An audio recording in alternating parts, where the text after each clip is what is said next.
मैं नहीं जानता संसार की दिशा दशा शिव के बगैर कैसी होगी, पर यह मुझे अनुभूत है कि शिव के साथ यह सृष्टि मानवता सबल होगी, सक्षम होगी, सुवासित होगी।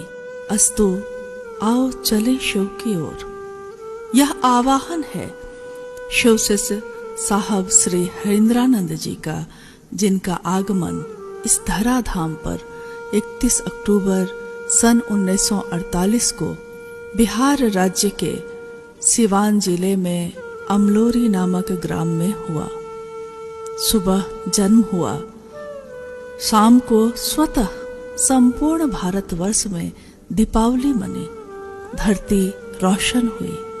यह रोशनी सिर्फ दियों की नहीं थी, आदि गुरु शिव के शिष्य का आगमन हुआ था, जो इस जगत में शिव के गुरु स्वरूप की स्थापना के निमित्त मात्र ही आए थे। धरती के पर्वतों पर या मंदिरों में नहीं, बल्कि प्रत्येक मानव हृदय में।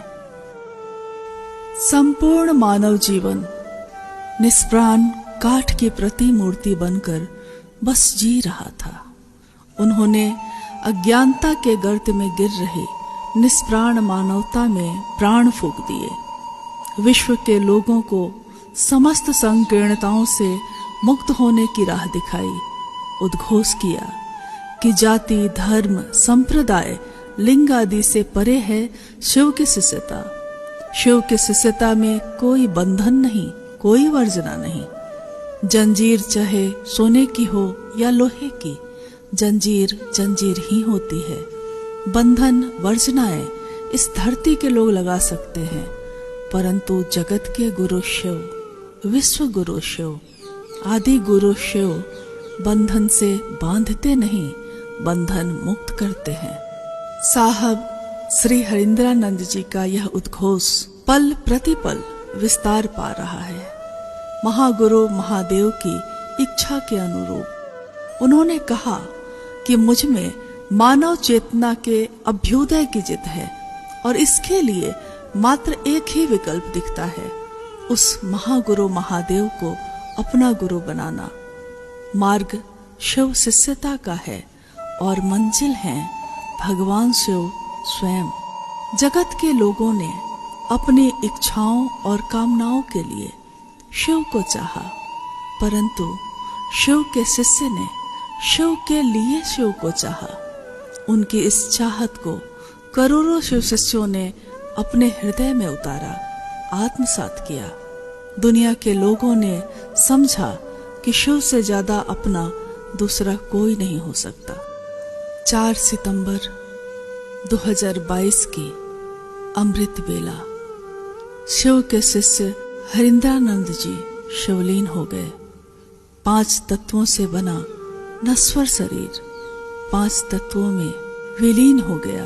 दुनिया के लोग अपनी लौकिक दृष्टि से उनको नहीं देख पाएंगे। अब जैसे जैसे यह खबर करोड़ों शिव शिष्यों तक पहुंची, जो जहां था वहीं से झारखंड राज्य की राजधानी रांची में अपने साहब के उपवन की तरफ चल पड़ा।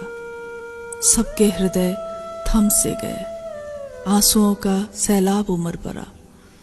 आसमान में बादलों और बिजलियों की कौंध थी, तो हृदय में वेदना की पुकार। साहब मेरा एक है और न दूजो कोई। साहब शब्द की व्याख्या उन्हीं के शब्दों में।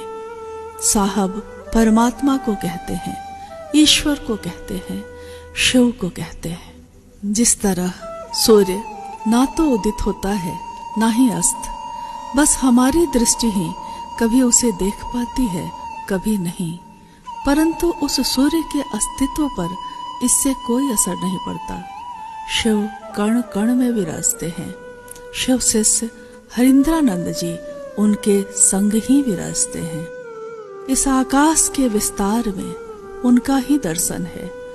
वायुओं के संग नमः शिवाय के जप में उनका ही चैतन्य।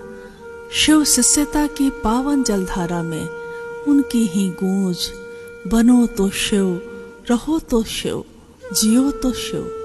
क्षिति का कण कण पुकारता है, शिवः शिवम शिवः शिवम शिवः शिवम। ब्रह्मांड के आकाश में श्री हरिंद्रानंद जी का इस धरा पर आगमन अपने सुनहरी रश्मियों संग प्रकाश फैलाता रहेगा। उन्होंने कहा कि शिव के शिष्य चलते फिरते मंदिर हैं, जो जहां जाते हैं अपने शिव के नाम का दिया जलाते हैं। मनवंतरों तक संपूर्ण सृष्टि शिव की दिशा में ऊर्ध्वमुखी हो, यही शिव शिष्य हरिंद्रानंद जी की कामना है।